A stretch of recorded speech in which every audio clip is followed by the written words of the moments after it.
Britain's royal palaces. Symbols of power.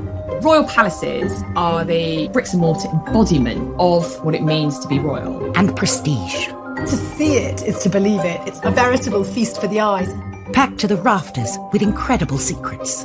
From royal courtships to royal births to royal marriages and scandals, the palaces have played host to all of that. In this series, we step beyond the Golden Gates. We all see inside the palace walls. You feel as if you were being let into a secret world.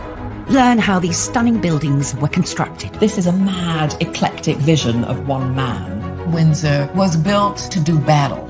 It's best not to get locked in one. You don't know when somebody's going to come and let you out. Unveil their spectacular artworks. The royal collection is simply stunning. The story of the tiara is like a spy mystery. We can only imagine how excited the Queen must have been. Delve into their gruesome histories. Frankly, if you're going to cut the head off a king, it's got to be done in a palace. And revisit recent events that have shaped the modern royal family. I could see that his legs were trapped. Camilla was one of the most unpopular women in the country.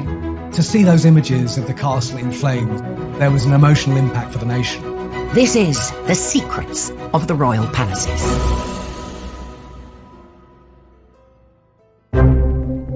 This time, we go behind the scenes with the builder who took on one of the most complex renovation jobs in the Windsor Castle restoration. We'd got 2 draftsmen drawing for the best part of a year before we even started to make anything. Get an inside look at the residents accommodating an ever-growing royal family, Kensington Palace. It was a very neat house once upon a time, but when monarchy got hold of it, they turned it into something of an architectural monster. Uncover the secrets sewn into the Queen's most iconic outfit. Hartnell actually added a wonderful secret detail, which was a little 4-leaf shamrock. We discover the most bizarre palatial presents the Queen has ever received. She was given a crocodile, and Sir Martin Charteris, her private secretary, had to put it in his bath on Britannia. And we reveal the castle with the 16th century murder mystery that went horribly wrong. It was going to be the perfect crime. Kill Darnley, blow up his house, no one will be any the wiser. The royal palaces serve as a permanent reminder of the history and influence of the British monarchy through the ages. But alongside the grand and ostentatious are those palaces that can often go unnoticed, built to blend in and to be a place for royals to call home. Across Hyde Park, some 2 miles west of Chris. Kensington Palace is big and it's old and it's rambling and it's got lots of apartments and houses there, and it's perfect for the royal family. The Queen's got a lot of cousins and she needs to house them. Royals have occupied Kensington Palace for over 3 centuries, and various generations have extended it to suit their needs. Architecturally, it's a bit of a mess. It's not the kind of unified vision that most palaces aspire to be. It was a very neat house once upon a time, but when monarchy got hold of it, they turned it into something of an architectural monster. Its first royal inhabitants were William and Mary. As a result of the Glorious Revolution of 1688, they'd been invited from the Netherlands to replace the Catholic James II. They needed a new palace, but they needed it built quick and cheap.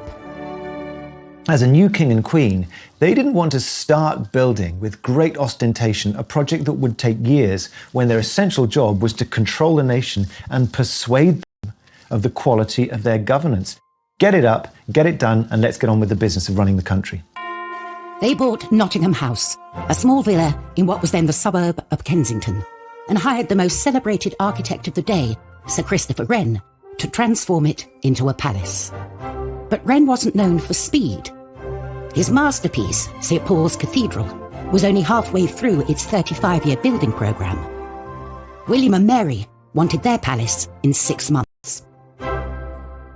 Mary wanted a palace to be built around that old house by Christmas. And this was a phenomenal task to ask of Christopher Wren and all his collaborators. It was a bit of a bodge job, really. It was about trying to extend and build on what was already there and do so very, very quickly. With such a tight deadline, the builders cut corners. Kensington is notoriously bad built. It's had a whole series of structural props and failures, and Wren's masons just threw it up too quick. 5 months into the project, these shortcuts led to tragedy. A vault collapsed, crushing a carpenter. And to have someone who's dead because of your design and workmanship, it racked Wren. He was found with his head in his hands in St. Paul's Cathedral. Mary then stepped in and said, "My fault." To have a monarch feel responsible for deaths because of your building project is quite extraordinary. Rather pitifully, we know she wrote to William and said, "It showed me the hand of God plainly in it, and I was truly humbled." But there is a ruthless side to every queen, I think, because they were still in the new build by Christmas. Months. Wren had not only hit his deadline, but also his budget, thanks to a rather unregal building material. It was built in brick, which was sort of unfashionable material at the time. It's quite plain in its architecture. Parts of it just look like a street rather than a palace with, long facades like any London street at the time. It's a bizarre building in many ways. Whilst Kensington Palace is home to young royals like William and Kate and their family, home for the Queen means Windsor. I think probably more than anywhere else, it is her home. This is where she's spent a huge amount of her childhood, adolescence, and now it is her haven. But at 11:30 a.m, on the 20th of November 1992, the Queen's lifelong home was thrown into chaos when a small fire started in her private chapel in the northern corner of the castle. Windsor Castle was being rewired, and there was a light which caught one of the heavy curtains and went up in flames immediately.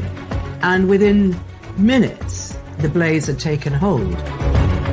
In total, 225 firefighters were called to the scene, with 36 vehicles battling to save the palace. It could be seen for miles and miles around, and of course it seemed like there was a symbol of the monarchy burning. To see it in flames, I think, did have an emotional impact for many people in the UK. And no one felt that impact more than the Queen herself. The Queen was at Buckingham Palace and she was informed about the fire, and she got to Windsor as soon as she possibly could. She arrived to find the palace she calls home burning out of control. It was clear to see that it was very distressing for her, watching the fire sweeping through and people desperately trying to tackle the blaze. As firefighters battled to bring the fire under control, the royal family leapt into action and helped organise a rescue mission to save the castle's many priceless treasures from the path of the raging flames. They formed a human chain, masterminded by Prince Andrew, who knew every inch of that castle. As a child, he'd explored it, and he knew where all the secret back passages and everything else were. The Queen was shocked, but she is pragmatic. She gets on with it, and she realised that she had to be part of the effort to save what they could. And they did. The royal family were part of the chain there to get stuff out. We can reveal that in the end, only 2 works of art were lost in the fire.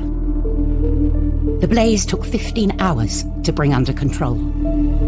What had started as a small electrical void, the iconic St. George's Hall. In total, 115 rooms had been completely destroyed. It was so dramatic and so terribly sad. And the next day, the Queen surveyed the ruins, and as she walked through the charred remains of some of her possessions, she seemed like a little old lady, who had lost something so treasured to her. Despite the devastation, the plan to rebuild started straight away. There was a competition for the redesign, won by a firm of architects who worked with oak specialists, Venables Brothers. We'd got 2 draftsmen drawing for the best part of a year before we even started to make anything. Initial reports suggested repairs would cost up to £60 million, and it could take 10 years for the castle to dry out. Once you've got the job, you realise the size of the task that you've undertaken. And the question of exactly what form the reconstruction would take involved some controversial decisions. The Queen and the Duke of Edinburgh really were in charge of the restoration. They had a dilemma. Do they try and restore rooms back to exactly how they were? Could they even afford that? Or do they do something different?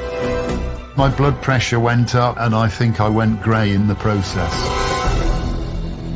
Coming up on Secrets of the Royal Palaces, we reveal the secrets of the Tudor toilet. Going to the loo with Henry VIII was the top job in the Tudor court. And we go behind the scenes of the greatest historic building project ever attempted in 20th century Britain. The design that they came up with was absolutely stunning and probably the most complicated piece of oak joinery we've ever been involved in.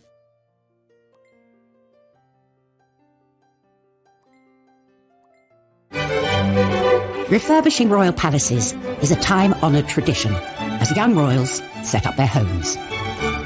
The Duke and Duchess of Cambridge converted offices in Kensington Palace into their new apartment. Charles and Camilla spruced up Clarence House when they moved in.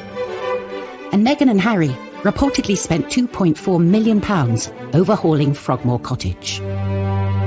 But these renovations pale in comparison to the monumental task that faced the royals at Windsor Castle. In November 1992, a devastating fire ripped through Windsor Castle, destroying more than 100 rooms. From the ashes came a radical plan to rebuild the castle, a plan the royal family would personally take charge of.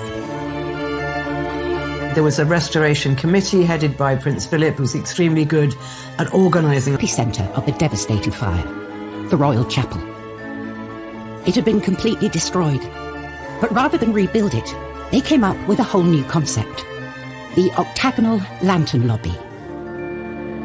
Chuck Venables and his brother were the oak specialists chosen to take on the job. The design that they came up with was absolutely stunning and probably the most complicated piece of oak joinery we've ever been involved in. The shaped ribs were so difficult to draw as they changed shape. We had to form them in plasticine. And there was no getting away from the palace residents. Prince Philip has always been very keen on design and he's extremely artistic. I'm sure he had plenty to say. I remember the first time I met Prince Philip on site. It was very pleasing to talk to him and see that he understood what we were doing and wanted to make sure that it was put back properly. After 18 months of hard work on the lantern lobby, all that remained to be fitted was the pièce de résistance, the lantern itself. For Chuck, this was a heart-in-mouth moment. We'd never actually got the chance to check that the lantern or the lid would fit onto the roof, so we were all very, very nervous. To add to the pressure, the boss decided to check on their progress. The Queen opened a window and started to watch what was going on. So, of course, everybody was absolutely petrified. Finally, we got the message to say that it fitted. The room had completely transformed, but the royal family wanted to mark the site where the terrible fire had started. Prince Philip left his own mark on the new lobby. Some of the stained glass windows in the chapel were designed by Prince Philip, and they depict some of the happening of the fire into the new fabric of the castle. A permanent reminder of the fire, forever etched into the historic building. As well as the creation of the lantern lobby, all the staterooms have been carefully restored to their former glory. I think the restoration work at Windsor Castle has been done really well. The detail and the intricacy of the work is plain to see. Only 5 years to the day of the fire, the castle was reopened with a lavish ceremony. Reconstruction costs had come in at just over half the initial estimate. For recognition of their work, he and his brother were invited to attend. The Queen walked straight up to them and say how much she loved the restoration work. This wasn't just about restoring the Queen's home, it was about preserving the heritage of this country in many ways. When you look at the pictures of what it was like after the fire and how it looks now, I think the restoration there has been fantastic.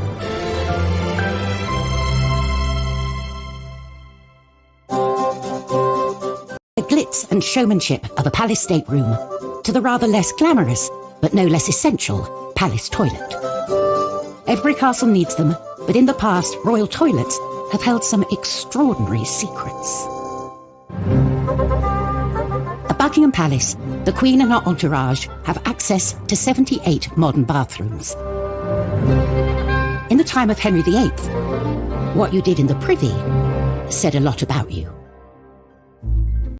Henry VIII's court numbered around 1,000 people, from nobles to servants, and they created the most huge Tudor mountain of human waste you can imagine. And that's why so often Henry VIII was always moving palaces. He moved between Whitehall, Richmond, Hampton Court, Windsor Castle, so that one poor palace could have some time to be clean. And also in the summer, he went off to nobles' houses, so they had to sort out all this big, dirty, waste-creating court.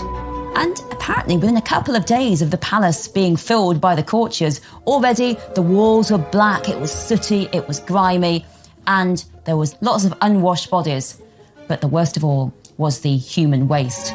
Let's face it, Henry VIII, he liked those giant royal banquets every night, those Tudor meat feasts, and next morning it was one massive rush for the Tudor loo, and it was often called the Great Easement.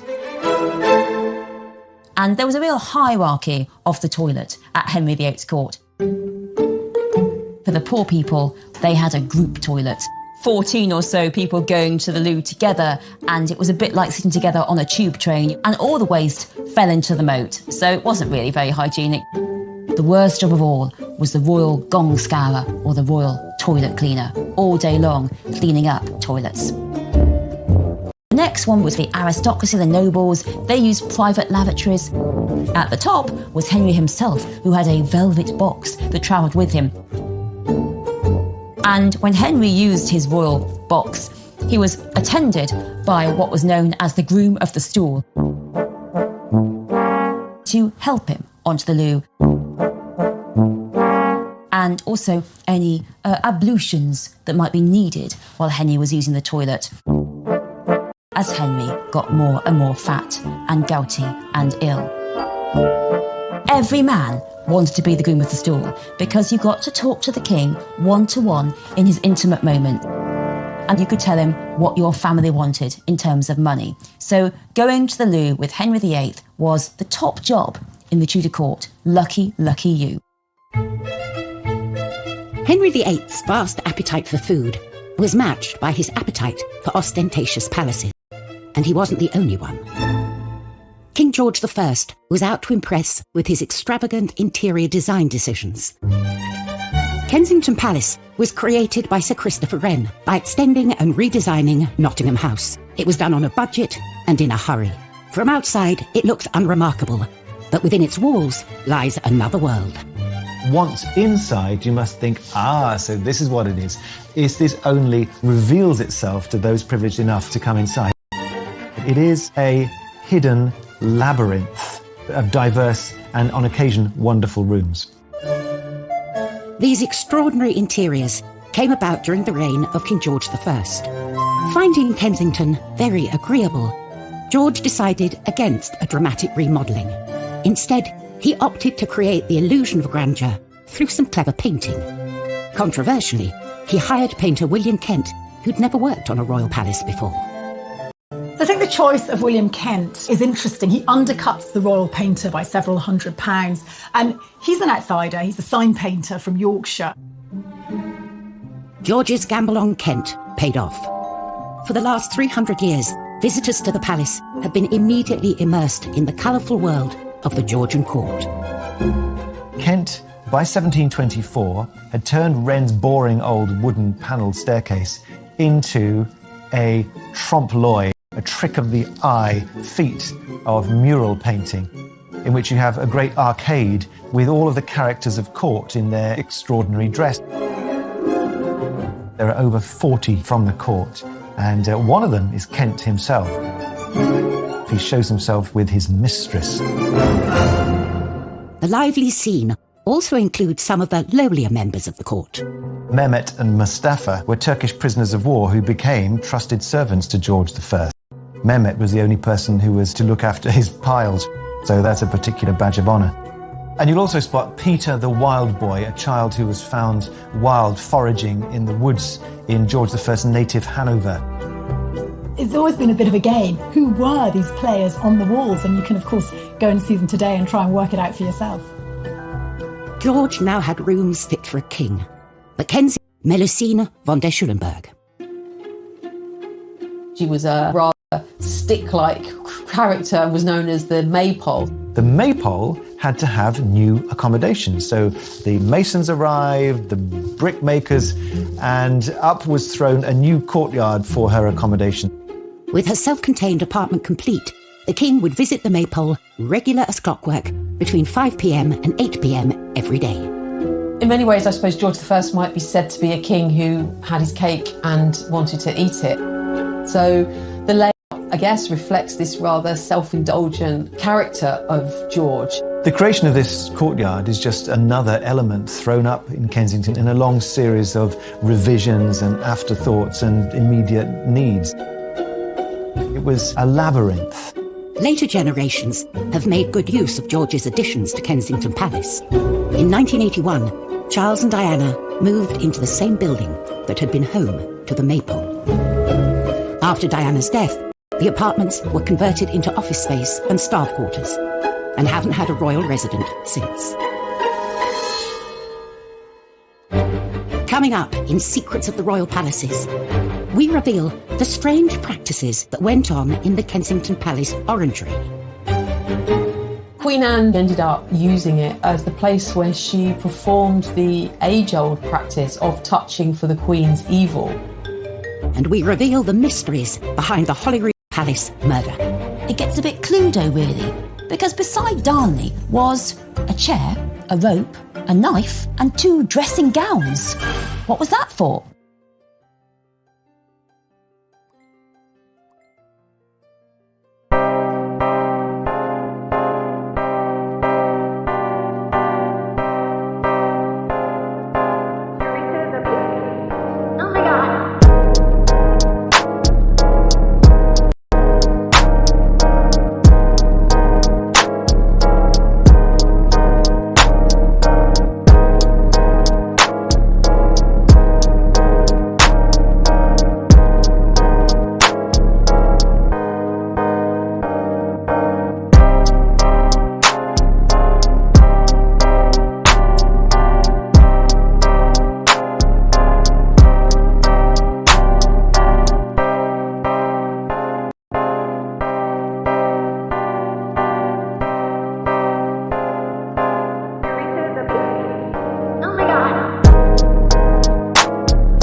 Since the reign of Queen Victoria, Buckingham Palace has been the monarch's HQ, a symbol of the prestige of royalty.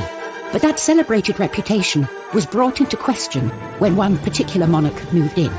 Victoria's promiscuous son Bertie is known to have accommodated dozens of mistresses during his time at Buckingham Palace.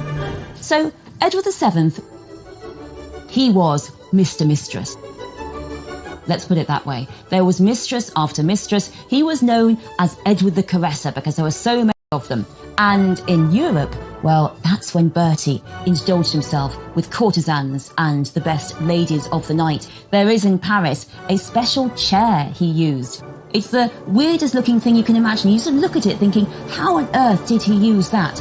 It was because by this point, he was hugely fat. So he basically used this chair for him to sit on and at least one lady beside him, probably 2. They had to do all the work and he just sat there.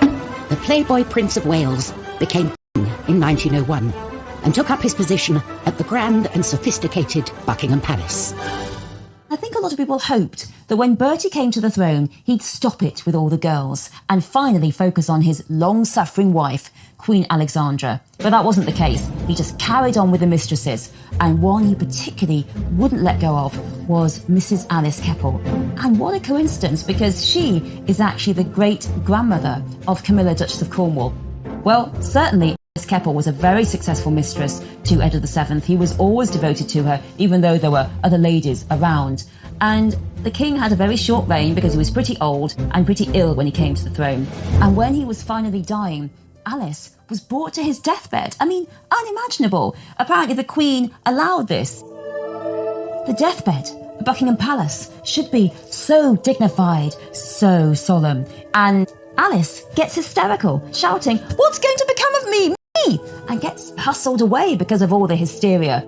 I think the biggest rebellion Edward VII could ever make against Victoria and her vision of the moral monarchy was to have his mistress at his deathbed in Buckingham Palace. On from one monarch to the next. With so many palaces to their name, it's up to the monarch to decide who lives in them. There's one palace that's proved incredibly popular with the family and houses more royals within its walls than any other. Kensington Palace. For over 300 years, it's been something of a royal housing estate. Kensington Palace is one of the most populated palaces and also one of the most popular palaces with the royals. You've got the Cambridges at Apartment 1A, Princess Eugenie and her husband Jack Brooks back there, and the Gloucesters. I mean, the royals are very much packed in to Kensington Palace. It's like a little royal village in the centre of Kensington. Over the centuries, the palace has been altered to accommodate the extended royal family. But its most impressive building wasn't built for a royal.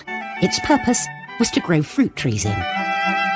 The orangery was commissioned by Queen Anne in 1704. It was all about housing her exotic plants, in particular her citrus trees. She was very worried that they were going to get frostbite. But, you know, being a queen, she didn't just stick up a greenhouse. Anne instructed that her orangery should be both functional and beautiful. What she managed to achieve there was something harmonious, beautifully organised, very clearly functional, purposeful. It had ducts made of brick underneath the floor so that hot air would be swept in and would allow these oranges and citrus to grow throughout the winter. The interior had fine plasterwork, the exterior very beautifully modelled brickworks. It's a building designed to be seen. Costs for the orangery more than doubled during construction. Inside, elaborate decorations were created by celebrated woodcarver Grinling Gibbons. To see it is to believe it. It's absolutely delightful. It's a veritable feast for the eyes. So lovely was Queen Anne's new orangery that she found it too good to use only for gardening. She ended up using it as a ballroom and also as the place where she performed the age-old practice of touching for the Queen's evil. The Queen's evil was a name given to a disease called scrofula, which affects the lymph glands, and you have a swollen neck. That's the main symptom. And it's thought that it could be cured by contact with monarchs because they are God's appointed on earth.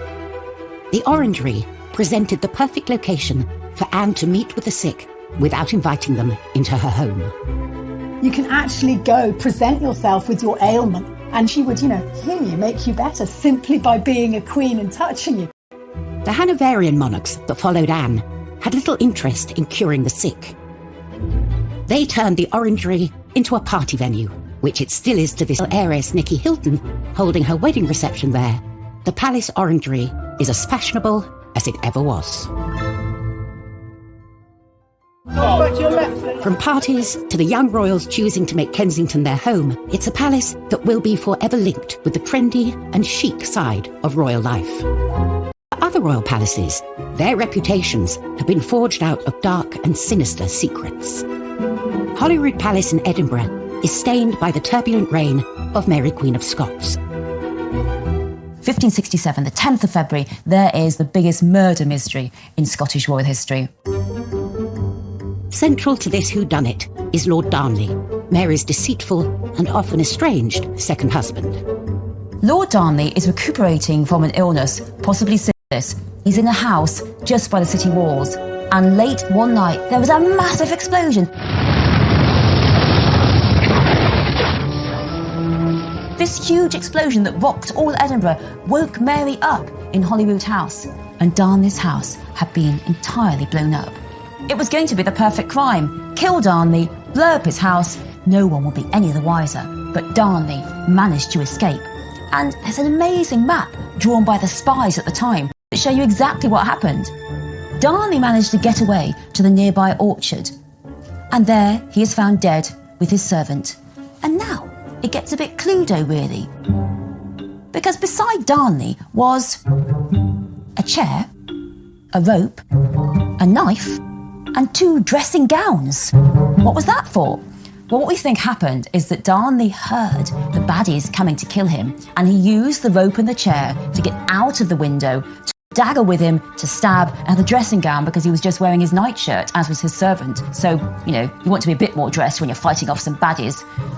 But the ruffians were too quick for him. They smothered him and his servant in the orchard, and then they all ran off. Mary Queen of Scots was herself suspected of the crime. Years later, the murder of Darnley was still being blamed on inhabitants of Holyrood House. During the Victorian period, the maids said to visitors that there was a Darnley bloodstain, and they used to charge visitors a couple of pennies to go and look at this Darnley bloodstain, but actually they'd put it on themselves. So if you ever go to Holyrood House and you're offered a chance to see the Darnley bloodstain, it's going to be made out of red food colouring. Tourists still flock to Holyrood today for a closer look at the palace's fascinating secrets. 400 miles south of Buckingham Palace, the Grand Statement, a chance to witness firsthand the iconic riches housed within. Clothing is such an important part of the major events in our lives, and when it's done well, it communicates everything that is really important at that precise moment to the wearer and to the occasion. The 2nd of June, 1953, Elizabeth II's coronation. For the first time, the whole ceremony, as well as the famous appearance on the Buckingham Palace balcony, would be televised. With the eyes of the world on her, it was essential she had the right dress. A dress so special, it would have secrets sewn into its very fabric.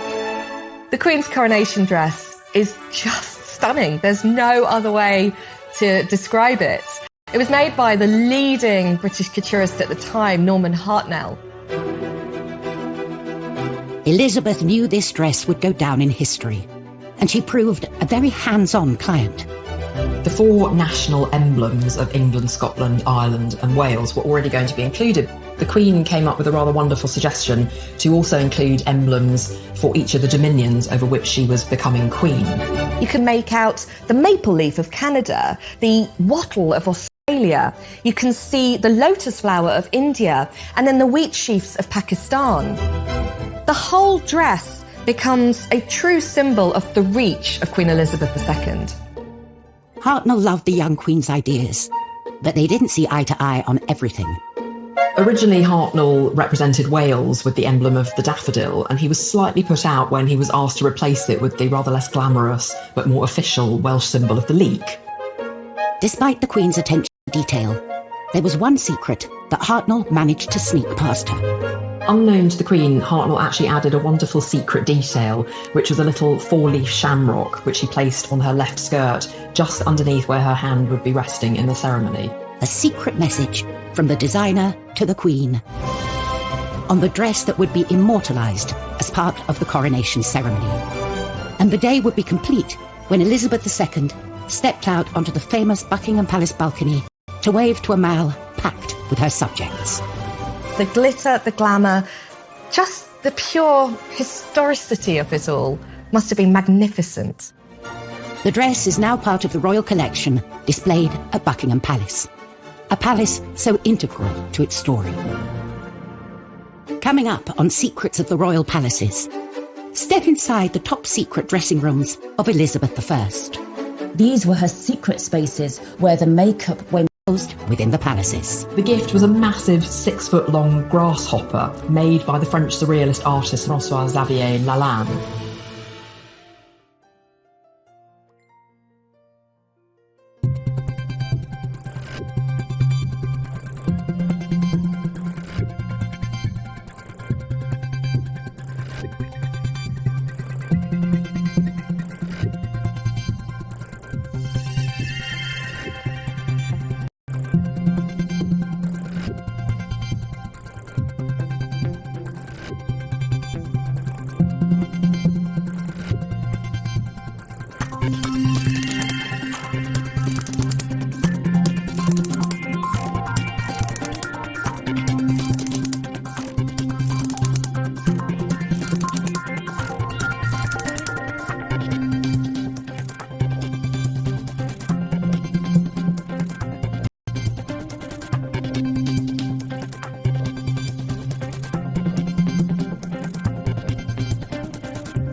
Throughout history, royal palaces have been the site of official ceremonies and royal duties. But when the crowds depart and the cameras turn off, it's a different story. They become spaces where the monarch can put their feet up and truly be themselves. Space one particular queen would have been very grateful for. Elizabeth I, she's one of our most recognisable English monarchs. Bright red hair, this white skin, extravagantly dressed. Her image was so vital to her. She knew that people had to see the Queen as majestic, as perfect, as healthy. Because if the Queen wasn't beautiful and healthy, it was thought that the kingdom wouldn't be beautiful and healthy. Protecting and preserving the regal image of the Queen became a top-secret operation. Her palaces on the Thames, Windsor, Hampton Court, Richmond, Whitehall, whichever palace the Queen was holding court at, she had a suite of rooms called the Privy Lodgings, each more secluded from the court than the last. These were her secret spaces where the dress, where the makeup went on and no man could go. Only her private ladies went with her and they helped her with her makeup. And the secret of what lay behind Elizabeth I's incredible image was one not to be revealed. Elizabeth's makeup was incredibly toxic. You know, it would be completely illegal today. What she used to use to whiten the skin as a kind of face mask came from what's known as Venetian ceruse, made of lead and vinegar. And on top of this, she wore a rouge, which was lead carbonate and lead hydroxide. And then she had these lipsticks made from ground alabaster. So she was ingesting all this toxic material through the skin. And we know now that these caused all kinds of side effects, digestive effects, insomnia, headaches and respiratory problems. She died aged 69, and I do wonder whether some of it hastened her death and made it more painful.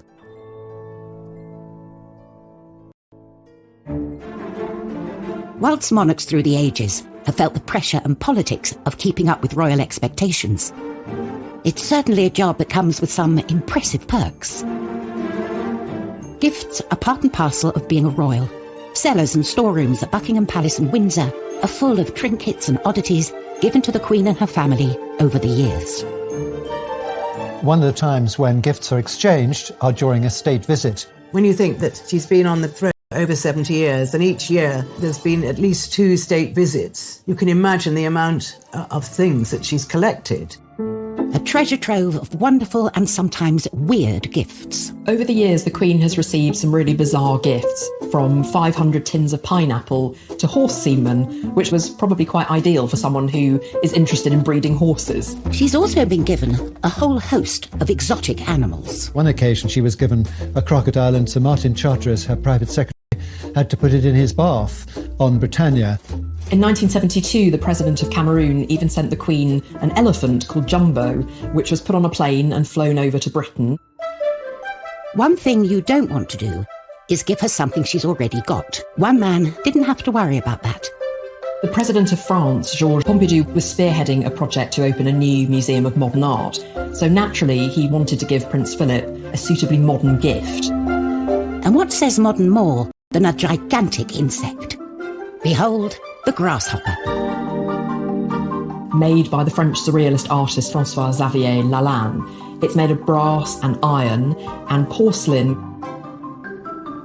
Only 2 of them were ever created, and the other version was sold at auction in 2018 for $1.6 million. It's not only a work of art. This bizarre animal has a practical purpose.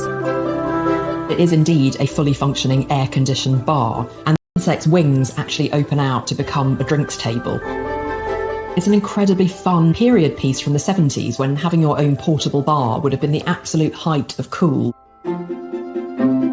Today, the grasshopper is still standing guard at the entrance to the royal private apartments at Windsor Castle. Prince Philip was absolutely thrilled with it, and he wanted to put it in the drawing room, and he asked the superintendent whether he thought that was a good idea. And I remember the superintendent telling me, he said, well, sir, perhaps by the swimming pool, might that not be more appropriate? The bold gift idea was clearly a huge hit. Anyone for a grasshopper cocktail? Next time, we go inside Holyrood to reveal the true story of Mary, Queen of Scots. The plays, the films that have been made about her extraordinary life, it's personified in that Northwest Tower. We uncover a royal fake that could be worth a fortune. What if the Queen's copy was actually worth £50 million? And a case of history repeating itself at Buckingham Palace. It was around 30 years before that Harry was seen on the balcony doing exactly the same thing to his cousin, Princess Beatrice.